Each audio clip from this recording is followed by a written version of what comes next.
In the 1970s, studio recordings were typically made without an audience, allowing for greater control over both acoustics and microphone placement. Today, live recordings are more common, but they face challenges such as audience noise and inconsistent acoustics. Consequentially, today's recordings often rely on a larger number of microphones, which increases flexibility in the mix, but can come at the expense of a less coherent overall sound aesthetic. Live recordings often suffer from shorter reverb due to the audience's impact on room acoustics. The room becomes drier, meaning that the reverb becomes shorter. Okay, I will play now to use just the room microphones from a production out of Vienna, Musikvereinssaal. The empty hall, dress rehearsal, just listen to the reverb. And now the same spot from the concert with full audience inside.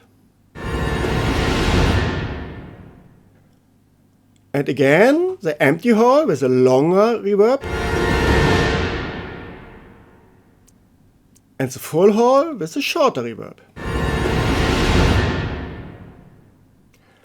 There is no mathematical formula for the perfect concert hall, and many different aspects can play a role in evaluating room acoustics. One of the most important factors is the reverberation. Reverberation is the sustain of sound energy in a room after the source has stopped. It's a key part of how we perceive space and depth in audio. Reverb is caused by millions of reflections of sound waves on surfaces like walls, ceilings, floors, and other obstacles. These happen so quickly that we don't perceive them as distinct echoes. The reflections merge into a smooth, continuously decaying sound known as the reverb tail. The way the sound field develops over time depends heavily on the size of the room and how much energy its surfaces absorb. The dissipation of energy is caused by two main factors: viscous losses caused by friction of the air molecules and thermal losses which occur near surfaces where the sound pressure is high. According to the second law of thermodynamics, in any natural process, the total disorder or entropy of a system tends to increase over time. In simple terms, sound energy is transformed into heat. The more reflections per time on absorbent surfaces, the shorter the reverb time. Reverberation time is frequency dependent. High frequencies tend to decay quicker compared to low frequencies. That's because porous materials like carpets, curtains, and humans absorb shorter wavelengths more effectively. In addition, high-frequency waves cause faster oscillations in air molecules, which leads to greater viscous losses. As a result, reverb becomes darker as it decays, and this changing of timbre over time gives each room a unique acoustic character. The ratio of direct sound from the sound source and the ambient sound from the room are not equally strong at every point in the room. The direct sound decreases with the distance between an instrument and the microphone. However, the millions of reflections add up to approximately the same sound level at every point in a room. The place where the direct sound and the reverberation generate the same sound pressure is called the critical distance. And here we normally place our main microphone. Since reverberation time is frequency dependent, so is the critical distance. This frequency-dependent behavior of the critical distance varies greatly from one room to another, and it's a crucial factor when choosing and placing microphones. The larger the critical distance, the easier it is to capture a coherent sound image. If the critical distance is too small, meaning that the room is very reverberant, microphones must be placed close to the sound source to capture more direct sound. This can result in a more isolated, less organic overall sound, as it requires more spot microphones to capture all instruments appropriately. In larger rooms with a larger critical distance, it's easier to record larger ensembles using fewer microphones. Mics can be placed further away and capture a wider angle. The critical distance depends on the early reflections most, which gives each room a single character.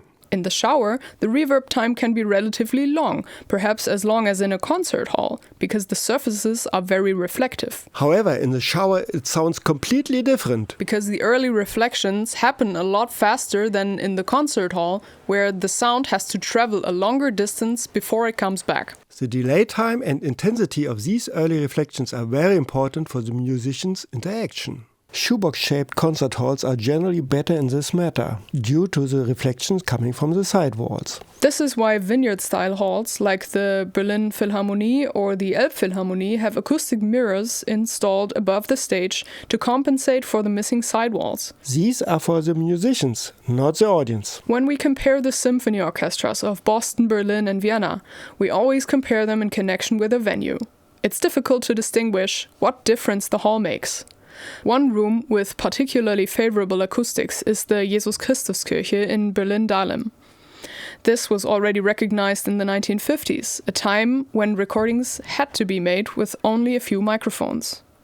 Its acoustic character is unique. It has a shorter reverb time in the low end compared to the mids, which creates a lean, transparent sound. The reverb is longest at 1 kHz, which is unusual. For most concert halls, the reverb is longest below 200 Hz.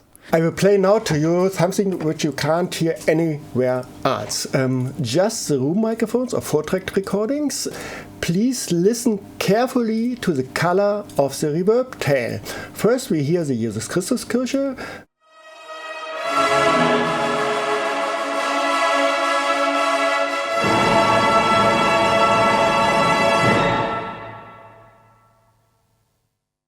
As you can listen, the color sounds quite white because the reverberation time is short in the low end. It's important to note that this doesn't mean that the Jesus Christus Kirche is lacking bass. It simply means the low end decays more quickly. This feature allows for exceptional recording results with minimal microphone setups. The church became famous for its acoustics, leading international architects to try and replicate its sound for other recording venues. Musicians love to perform at the Jesus Christus Kirche because they can hear themselves as well as each other exceptionally well, making the location ideal both in acoustic pleasantness and practical clarity. Now I play to you Beethoven 7 with Carlos Kleimer out of Musikvereinssaal in Vienna. In Vienna's Musikverein, the stage is relatively wide but shallow, which often places the double basses right up against the organ wall, behind the woodwinds and brass. However, the rear wall is closer to the main microphone than the outer edges of the stage. As a result, the low brass and double basses end up being closer to the main microphone and therefore require less support by spot microphones. The reflective rear wall ensures that their sound arrives very prominently at the main microphone, since the direct sound and the first reflection from the back wall add up. The maximum of the reverberation time is below 200 Hz, so it's maybe opposite of Jesus Christus Kirche. In the result, the reverb sounds much warmer, thicker. Listen.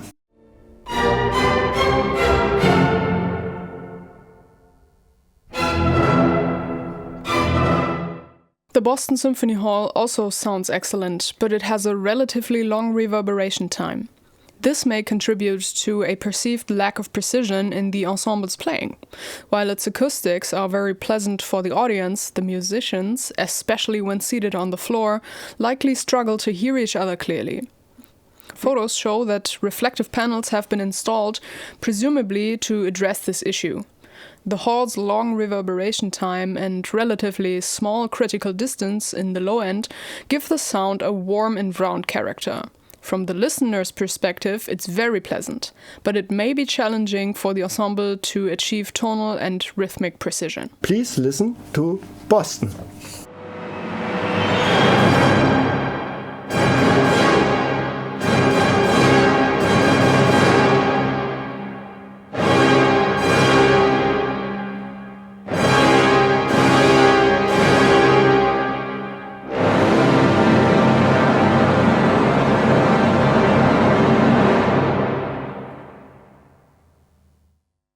Now we come to my favorite room. It's the Medina Temple in Chicago. I never record there, unfortunately, but I attended a recording session with my colleague Ulrich Fette. He recorded there in the late 1990s with Pierre Boulez, Mahler 9 there. So I have an impression of the room. It's a huge room, very huge. I think there are 5,000 seats. But the reverberation character is something in between of Jesus Christus Kirche and Boston, so it's not as long as in Boston, but a little bit longer than in Jesus Christus Kirche.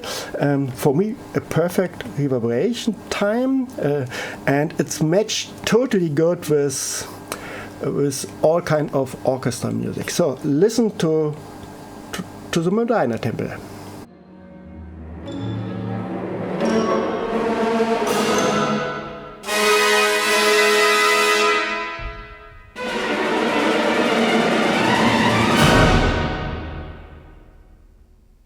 All original Saw series recordings are studio productions without an audience that capture the original acoustics of the respective hall, except for a few cases where we added some reverb. As a result, the sound of the recordings differs much more from one release to the next than we are used to today. Nowadays, it is far more common to hear the direct sound of the orchestra combined with artificially added diffuse reverb. Modern recordings of large symphony orchestras tend to sound much more similar to each other, largely because it has become common practice to use reverb plugins. The unique acoustic character of each venue is often leveled out in favor of a shared standard of good sound aesthetics, simply because there's no longer any need to work with the original acoustics. As a consequence, a certain sound ideal has emerged. Within this common sense of aesthetics, the Jesus Christus Kirche represents an outlier. Extremes in sound are often perceived as flaws instead of characteristics. Whenever something deviates from our personal listening expectations, which are shaped largely by the mainstream, it's initially perceived as different. They are valid reasons for such differences, which should not be mistaken as errors. Is something wrong, or does it just sound different? That is usually a question that recording teams as well as remixing and remastering engineers have to ask themselves. Every one of us has a sound ideal in mind, and when we listen to something, we compare it to that ideal or past experience. If it matches, we are satisfied. If not, the question is whether something needs to be changed. In theory, you could tweak everything to align with your own expectations, but getting there can be difficult, and it will arguably not lead to the best result. When a pianist chooses a Blüthner, Bösendorfer or Carvey instead of a Steinway, which most listeners are more accustomed to hearing, the unique characteristic of the instrument are something we want to hear, but they might differ from the mainstream sound. Is it really helpful to try and make every piano sound like a Steinway just because it aligns more with our expectations? We strongly believe that it makes far more sense to step away from rigid sound ideals and instead highlight the unique qualities of an instrument. The same goes for room acoustics. Therefore, we refrain from tweaking recordings to sound as if they were done elsewhere. This leads us to the next point. Some reviews claim that the recording of Dvorak's Symphony No. 9 with Kubelik contains a recording error. We respectfully disagree. When I played the tape for the first time, I was really surprised and overjoyed. I noticed that the Berlin Philharmonic Orchestra was performing in the traditional German seating arrangement, where we have the first and second violins spread totally from left to right, and the double bass behind the cellos on the left side. So the high and low strings are spread now from front to rear, instead from left to right. I never have heard this seating arrangement on a DG tape before, except on Baroque recordings with period instruments. In the 19th and early 20th centuries, virtually all orchestras used this seating plan, and composers wrote their works with it in mind. Therefore, the effects intended by classical or romantic composers become more prominent. While today it is mainly applied in the performances of Baroque music, there are exceptions, this being one of them. For listeners expecting to hear the double basses from the front right, this may seem unusual, but Kubelik came from a Central European tradition and had good reasons for choosing this setup. The two original Saw series recordings released in the same batch, Dvorak's Symphony No. 9 and Grieg's Peer Gynt, are ideal for a comparison. Listen to Kubelik.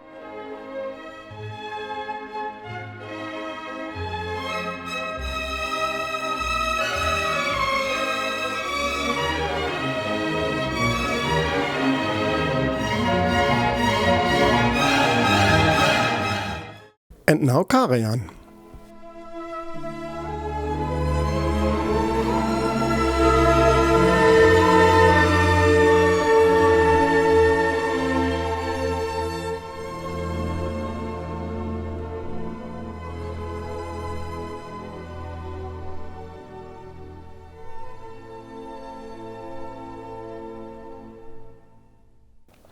Both were recorded in the same hall with the same orchestra and the same producer, just a few months apart. This clearly reflects the different aesthetic concepts of the two conductors. We would never presume to interfere with that. Whether one subjectively likes it or not is a matter of personal taste, but it was undoubtedly Kubelik's original artistic vision. We approach such cases by respecting the original intention. If you would like to learn more about instruments and the acoustics of different concert halls, we recommend this book, Akustik und musikalische Aufführungspraxis by Jürgen Meyer. An English version is also available. It targets acousticians, musicians, and recording engineers.